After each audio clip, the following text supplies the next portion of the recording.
Hi, my name is Maren Whitmore. I'm 27 years old, and last week, I found out I wasn't invited to my sister's wedding. Not because of a scheduling conflict, not because of family drama, at least, not the kind anyone talks about. I wasn't invited because, to my family, I'm not really family. The message came in the form of a text, just one. It was from Susan, my adoptive mother, who raised me but never once referred to me as her daughter unless absolutely necessary. On paper, I'm hers. In spirit, I've always felt more like a tenant in her home. Here's what the message said. Maren, the guest list for Kaylin's wedding is tight.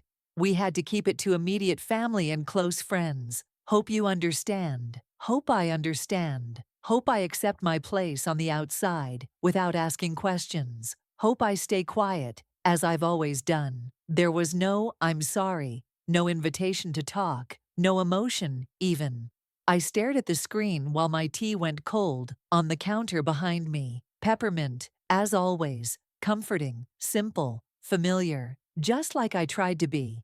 But in that moment, the illusion cracked. Not because I hadn't seen this coming. I had. I'd been watching the slow fade for years, but still, knowing is different from feeling it land. I suppose it started long ago. I was 5 when Susan and her husband, Walter, adopted me from a foster home 2 towns over. They wanted to do something good, they said.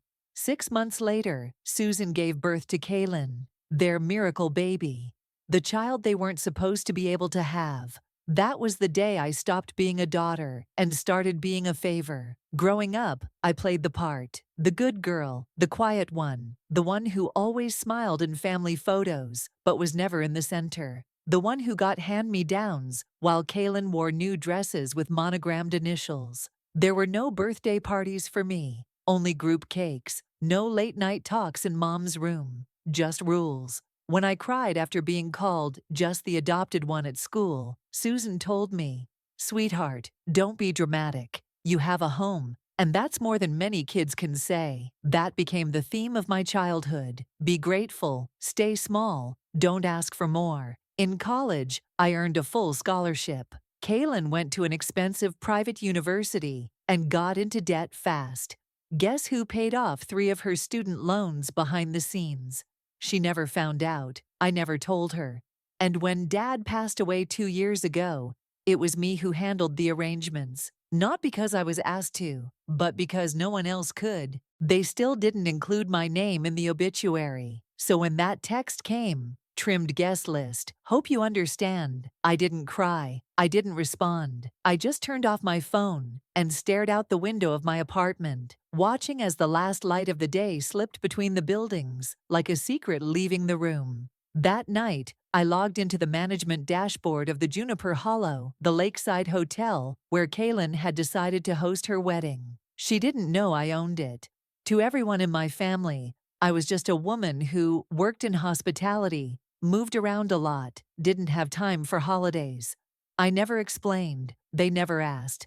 But the truth is, I bought the Juniper Hollow quietly 2 years ago. It was the first place I ever stayed alone after college, run down back then. But something about the old trees and stained glass windows made me feel safe, seen. I spent every cent I saved and turned it into a retreat people wrote love letters about on travel blogs. Originally, I wanted it to be a gift, a place where my family could celebrate something together, a home if they wanted it. Kaylin's wedding would have been the perfect time to share that surprise. I even prepared a letter, one I never sent. Now I wasn't sure what to do with it anymore. Later that night, I took a long walk by the lake trail behind my building.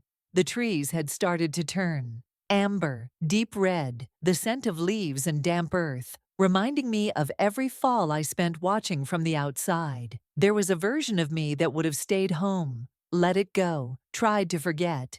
But I think I owe it to that little girl with her suitcase and nothing else. To show up, quietly, not to ruin anything, not to reclaim space, just to finally see them for who they are, without illusion.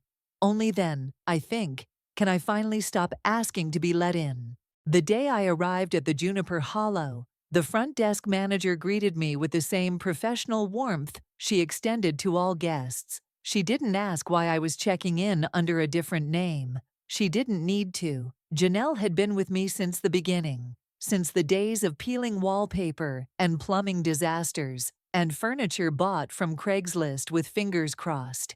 She knew what this place meant to me, and she knew why I was here now. Room 406, just like you requested, she said softly, sliding a vintage brass key across the counter. Top floor, lake view, no neighbors on either side. Perfect, I replied. Thank you, Janelle. She hesitated a moment before adding, we finished the fireplace repairs last month. I left you a bottle of the Cabernet you like. It's in the cabinet. I smiled, not because of the wine, because, for once, someone remembered something about me without being reminded. The elevator was slow, charmingly so. It creaked with age, but never let me down. Kind of like me, I thought. Room 406 was just as I remembered it. Exposed beams, velvet armchair near the bay window. A soft lavender scent lingered in the air. Thanks to the fresh sachets the staff used, everything was calm. Peaceful, too peaceful. I sat by the window, watching as the wedding planners bustled below. The lawn had already been transformed. White tents, rows of chairs with burlap bows, string lights hanging from the arbor I personally designed. I'd imagined 100 couples exchanging vows beneath it, just not this one. In the distance, I saw Kaylin stepping out of an SUV, wrapped in a cream trench coat and expensive sunglasses, flanked by two of her bridesmaids. My mother followed behind, holding her purse like it contained something fragile and sacred. Kaylin pointed at something on the lawn. Janelle nodded politely. Then Kaylin shook her head. Classic. She had opinions about everything, especially when they weren't asked for. I couldn't hear them from up here, but I didn't need to. I knew their tones. I'd been fluent in Kaylinese since she was 3. A knock on the door pulled me out of the past. It was Ben, my assistant manager, and the only person here, aside from Janelle, who knew the full story. He held a clipboard and a hesitant expression. Everything's on track, he said, eyes scanning the hallway. Catering's confirmed. Florals are coming in tomorrow morning. The bride's party is spirited. I laughed quietly. That's one word for it. He looked down. Are you sure you want to stay on site during the ceremony? I took a breath. I need to see this through, Ben. I need to watch what I wasn't invited to. He nodded slowly. Then we'll keep it quiet. Staff knows not to use your name, and we flagged your room as private guest. You'll be invisible. Invisible. That word again. The one I'd worn like a second skin for years. That evening, I poured a glass of the Cabernet, lit the fireplace, and opened a journal I hadn't touched in months. Inside were letters I'd written, but never sent. One to Kaylin, on the night she graduated college, thanking her for finally hugging me after her speech. She never knew I was the one who paid for the last semester. One to Susan, when I bought the Juniper Hollow, explaining why I'd never told them about my success. I wanted to wait for the right moment. A moment I now understood was never going to come. The last letter was the hardest to look at. It was a short note I'd written to myself years ago. You don't have to earn love by erasing yourself. You are not furniture. You are not spare. I stared at the words for a long time. Later that night, I heard laughter echoing through the hallway, girls in heels clattering toward their rooms. Too loud, too carefree. Bridesmaids, Kaylin's entourage. I caught a glimpse of her as she passed. She was radiant in a silk robe, hair swept into a loose bun, glass of champagne in hand. She didn't look cruel. She looked happy. And that somehow made it worse. There was no regret in her, no hesitation, just the celebration of a life where I'd been edited out like an old scene from a home movie. At midnight, I stepped outside for air. The hotel was quiet now, the lake dark and glassy, reflecting the stars. I walked along the path I'd designed, the one with the subtle uplights along the stones and benches built from reclaimed oak. It was meant to feel like something out of a dream. And here I was, living in someone else's. I sat alone under the arbor, the one Kaylin would stand beneath, in less than 48 hours. It had taken me years to build this place from the ground up, to pour my heart into every detail, every choice, and not once, had it occurred to her to ask how I got here, what I'd done, who I'd become. Because I wasn't supposed to become anything. I was supposed to stay in the corner, grateful, quiet, unseen. But I was done with corners. And as I sat there, feeling the cold wood against my back, I knew one thing for sure. Something was going to break at this wedding, and it wasn't going to be me. By sunrise, the entire hotel buzzed like a hive. Vendors arrived before coffee was brewed. Trucks backed into loading bays. Florists unpacked endless crates of peonies, eucalyptus, and white garden roses, each more extravagant than the last. From my suite upstairs, I watched it all unfold like a stage production I'd once been part of, now demoted to audience. I wasn't sad. I was something quieter, sharper, resigned. The staff moved like clockwork, and I let them. No corrections, no interference. This wasn't my moment anymore. At 10 a.m., I received an internal message from Ben. Bride asking for you. Doesn't know it's you. Asking for the manager with authority. I stared at the screen, then typed, "Send Janelle. I'm unavailable." Truthfully, I wasn't. I was just unwilling. I'd given enough to a family that believed I should stay hidden behind the machinery of their celebrations. By noon, the rehearsal began on the lawn. I watched from behind the curtain of my suite. Kaylin, standing center stage in a blush-wrapped dress, twirling her bouquet mockingly. Susan, clapping and instructing as if she were producing a Broadway show. Laughter, photos, matching silk robes, a perfect curated display of joy. And not once, not for a second, did anyone look up to the fourth floor. Then came the moment that cut deeper than the message. The photographer directed a family shot. I saw them arrange. Kaylin in the center, Susan on her right, Kaylin's future in-laws on the left. Then Susan pulled in Kaylin's childhood best friend, calling her my second daughter. I flinched because I'd heard Susan use those words before, but never for me. I closed the curtain, not in anger, just enough to stop the bleeding. I turned away from the window and paced the room, every step dragging old memories like chains behind me. Birthday candles blown out in silence. Report cards pinned to the fridge, only after Kaylin's. Years of disappearing into the background, as if by design. I hadn't realized how much of myself I'd buried to keep their love. And for what? A message that told me not to come. That night, I went down to the empty banquet hall. The chandeliers had just been polished. Tables stood dressed and gleaming. Name cards in perfect rows. I scanned them out of pure curiosity, not malice, just to see. As expected, no card for me, not even a placeholder, but one name stood out. Margot L. Whitley, honorary guest.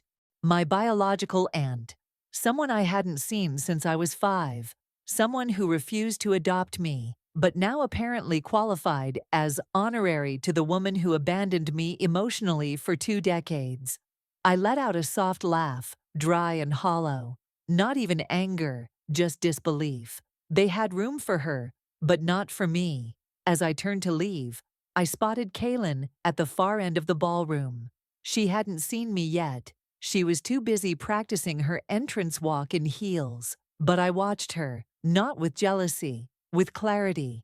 This girl, this woman, had never once asked me who I was, what I wanted, what I felt. She didn't need to, because I'd spent a lifetime teaching her that I'd take up as little space as necessary. But not anymore. I returned to my suite, sat on the edge of the bed, and opened my journal. There was no poetry in me tonight, no metaphor, just one line, written in steady print. Tomorrow I will sit in the shadows and watch them shine without me. And if the shine turns to smoke, I won't lift a finger, not out of hate, but because I finally know the difference between being left out and choosing not to be part of something broken. The morning of the wedding arrived wrapped in fog, not the soft, dreamy kind, the kind that clings to everything, that smothers sound, that makes even the grandest place feel like a ghost town.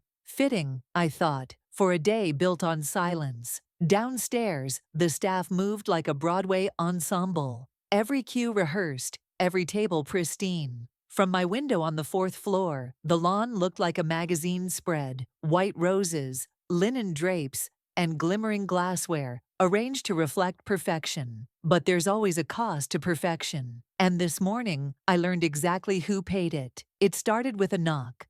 Ben entered quietly, holding an envelope. His expression was careful. "You might want to sit down," he said. I didn't. He handed me a copy of the final event invoice, forwarded by the main event planner after a billing discrepancy. There, circled in red, was the payment source: corporate account, Juniper Hollow Operating Fund, authorized by Susan Whitmore. I blinked. They charge this to the hotel's internal fund? Ben nodded slowly. "She called last month and said it was pre-approved. We assumed it came from you." I said nothing. Not because I didn't believe it, because I did. Let me be clear, this wasn't about the money. I could afford it. Hell, I could buy this wedding 10 times over and not flinch. It was the entitlement, the arrogance, the certainty that I would pay, even if I wasn't welcome. They hadn't just erased me from the guest list. They'd used my silence, my absence, as a wallet.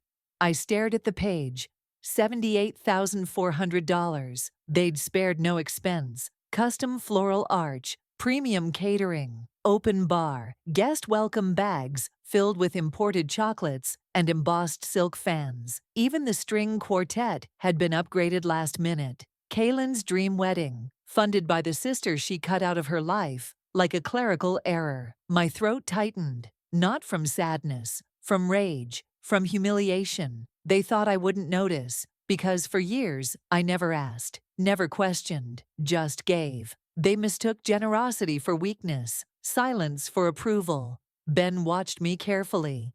"Do you want me to cancel anything? We can pull catering. I'll refund the bar." "No." I folded the invoice slowly and slid it into the desk drawer. "Let it happen, all of it." He blinked. "You're sure?" I nodded. "Because when the truth comes out, and it will, I want them to remember every flower, every fork, every string note that played while they stole from someone they claimed didn't belong." At noon, the ceremony began.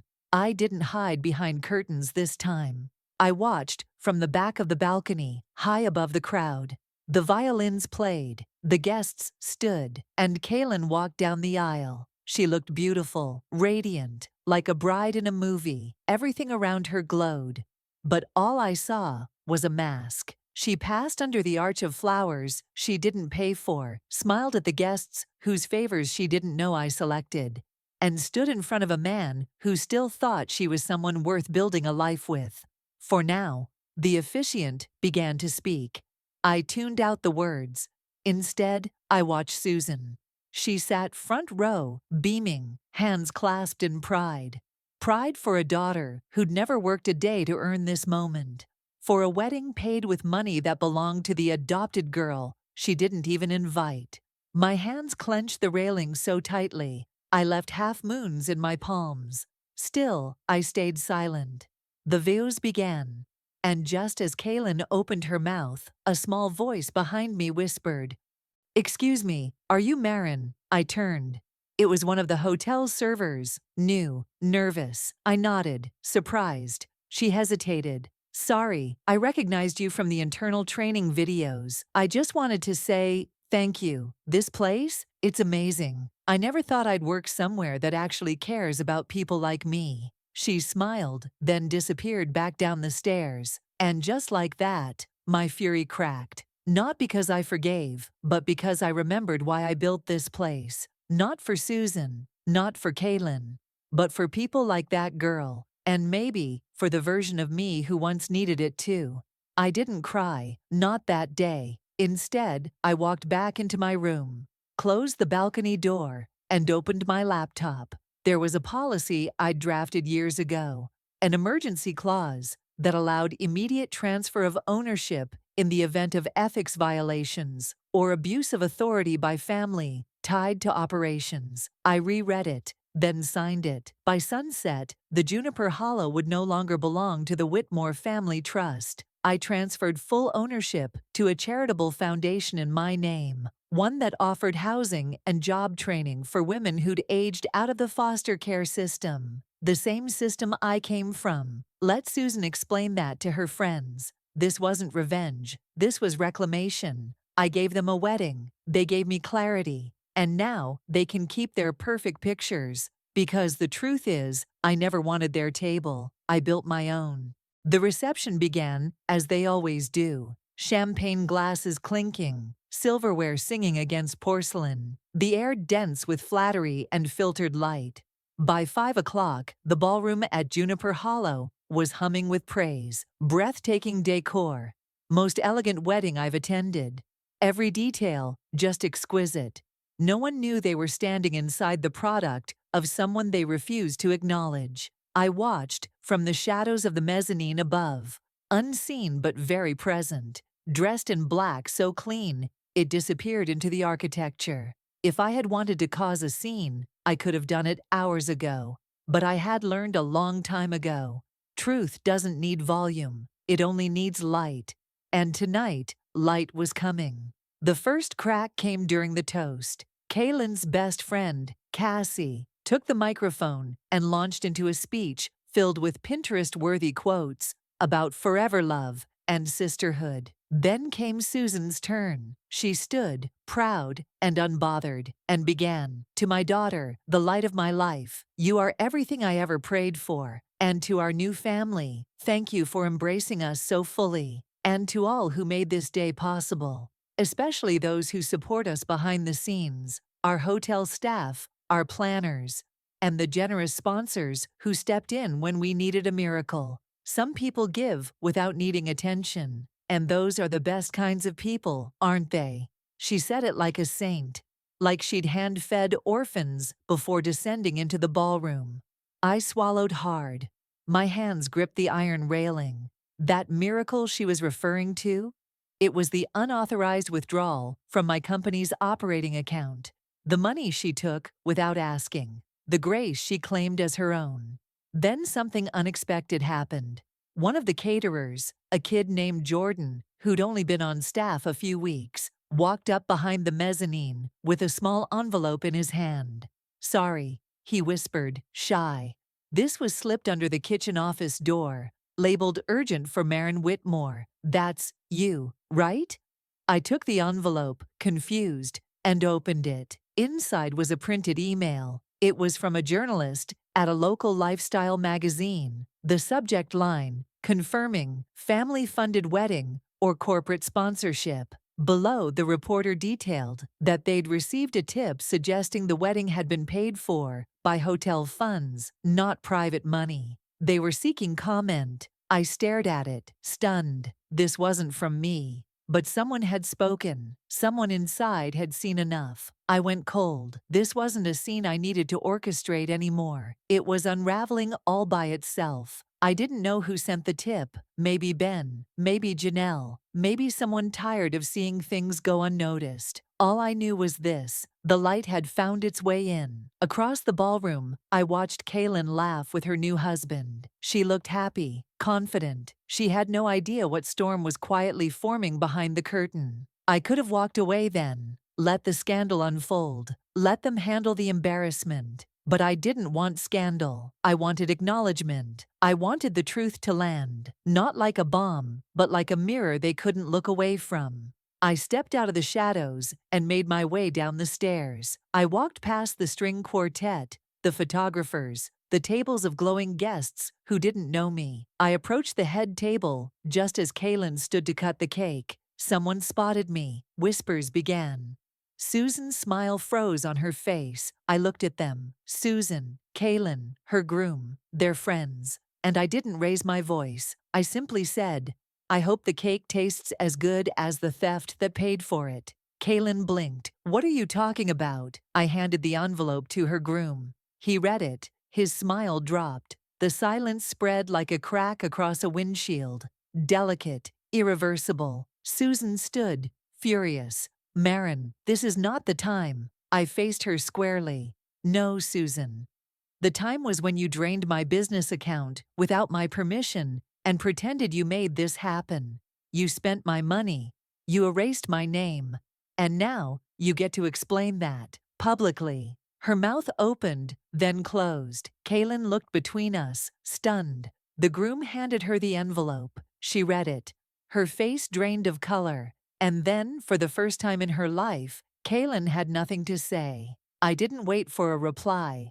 I turned, walked out, and didn't look back. This wasn't about revenge. This was about ending the lie. I had spent my life giving in silence. They took in arrogance. And today, they were forced to reckon with both. The music didn't stop all at once. It staggered. First, the cello dropped out. Then the violinist faltered. A whispered exchange between band members. An awkward glance toward the sound tech. But the room had already gone silent in its own way. Because even without the instruments, everyone had heard it. I hope the cake tastes as good as the theft that paid for it. You could feel the air change, not like a slap, like a pin slowly sinking into an overinflated balloon. Quiet, but irreversible. I didn't see the moment Kaylin dropped the cake knife. I only heard it hit the floor behind me as I walked away. I didn't need to watch them unravel. I had already lived that part of the story, just from the other side of the glass. I made it halfway across the lobby when Ben caught up with me. "You okay?" he asked, eyes searching. "I will be," I said, pausing by the fireplace. Behind me, the chaos was blooming. Guests whispering, Susan's voice rising somewhere in the distance, a photographer slowly lowering his camera. Ben tilted his head. "It's spreading already." One of the guests sent a screenshot of the invoice to the local paper. Of course they did. Nothing spreads faster than gossip and pearls. I sat in the armchair by the fire, kicked off my heels, and took a long breath. Not because I felt triumphant, because I felt clean. The kind of clean that only comes after years of being covered in polite mud, smiling through neglect, giving through guilt, being quiet so other people could feel loud. That kind of silence sticks to your skin, until it doesn't. An hour passed. Then Janelle came over, her expression unreadable. "You should know, Susan's trying to meet with the hotel's board. She thinks she can fix this." I let out a small laugh. Not cruel, just tired. "I already signed the transfer. She doesn't own anything anymore." Janelle nodded slowly. "They're spiraling. The groom's family is furious. Guests are leaving. Someone threw wine at Cassie." "Shame," I murmured. "That was a good Pinot." Another hour. Then the knock came. I looked up, and there she was, Kaylin, still in her wedding dress, makeup half worn, face blotchy from tears or yelling. Maybe both. She looked smaller now, less polished, less curated. She stood there for a long moment, then finally said, "Why did you do this today?" Her voice wasn't angry, it was confused. And that, more than anything, stung. I stood, walked past her, and gestured to the empty ballroom. "Because you built a day on my back, Kaylin, on my money, on my absence. And you did it without thinking I'd ever speak up. You thought I'd stay where I've always been, quiet, useful, invisible. But people don't stay invisible forever." She swallowed hard. "I didn't know about the money," she said. "Mom handled all of that." I looked at her. "But you knew I wasn't invited." Silence. You don't need to shout to break someone open. Sometimes the quiet truth is sharper than glass. "I'm sorry," she whispered. It didn't sound like enough, and it wasn't. But I nodded anyway, because forgiveness isn't always about the other person. Sometimes, it's about cutting the cord that's kept you tied to a version of yourself you've outgrown. I didn't say I forgave her, but I also didn't scream. I just turned away. Susan never showed up. She sent a staff member with a note, asking for a discreet conversation.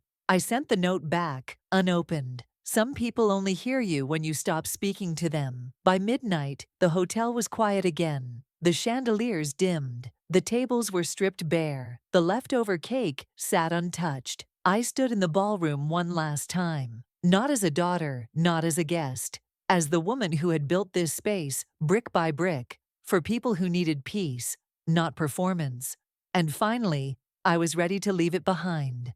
2 days passed, no apology came, no letter, no call, no knock on the door. Susan and Kaylin disappeared into silence, one born from shame, the other from pride. I couldn't tell which was worse. What I did know was this: they weren't sorry, not truly, not for what they did, only for being caught. The news broke that weekend. Bride's wedding, funded by estranged sister's business. Owner pulls support, donates venue to charity. The press didn't name names, but everyone in town connected the dots. Vendors pulled their affiliations. Future bookings were canceled. The Whitmore name, once whispered with admiration, now came with a smirk, not because of anything I said, but because of everything they refused to say. On Monday, I signed the final transfer documents. The Juniper Hollow officially became the property of the Whitmore Foundation for Foster Youth, under one condition: no member of the Whitmore family shall benefit from this organization in any form.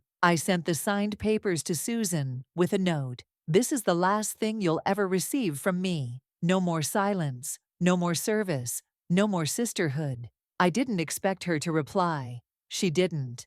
But for once, I didn't need her to. That evening, I packed my things. One suitcase, one journal. I left behind everything else, because I could, because I finally had. I drove north until the city lights thinned and the trees grew tall again. I'd bought a cottage months ago, tucked near the coast. No press, no family, just space, just peace. The kind you don't have to earn. I sat on the porch that first night, warm tea in hand, sea air brushing my face, and smiled to no one. Not because I'd won, but because I'd let go. They could keep their silence.